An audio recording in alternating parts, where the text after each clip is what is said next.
Pour les additions posées, il y a 2 choses à retenir.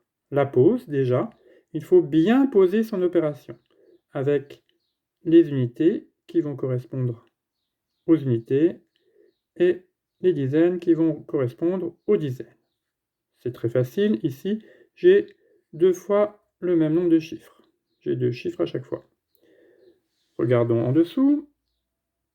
Vous avez ici déjà une petite difficulté, puisque vous avez ici des centaines, alors qu'ici, vous avez des dizaines. Donc vous ne pouvez absolument pas mettre le 8 en dessous du 1, hein, ce serait confondre centaines et dizaines, et vous devez donc bien aligner votre deuxième nombre ici en dessous du premier. Alors le plus simple, c'est de toujours mettre tout en haut le nombre le plus grand. Pour cela, il suffit de compter le nombre de chiffres.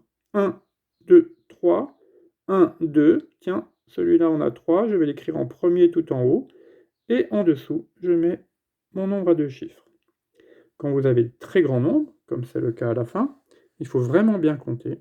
Donc ici, moi j'ai compté 1, 2, 3, 4, 5, 6, 7 chiffres, et celui-là, 1, 2, 3, 4, 5, 6 chiffres, donc je mets bien le plus grand au-dessus.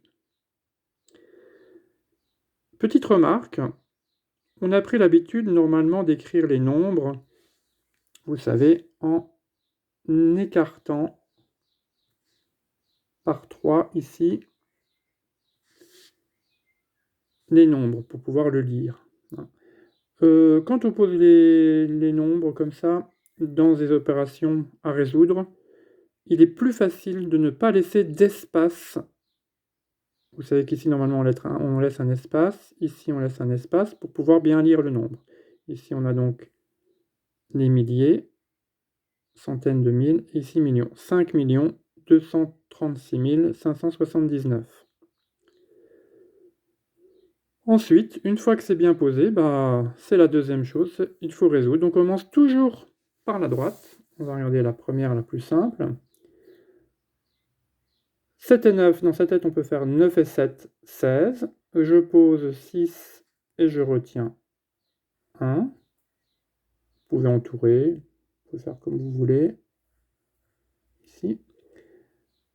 8 et 1, 9 et 6, 15, 156. J'ai un petit peu de mal à écrire hein, parce que je tiens la caméra en même temps, ce n'est pas simple.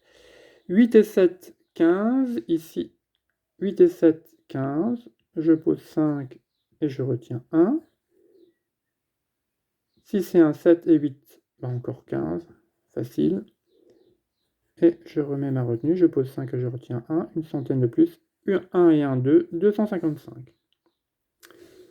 Et pour les grands nombres, c'est juste un petit peu d'attention supplémentaire.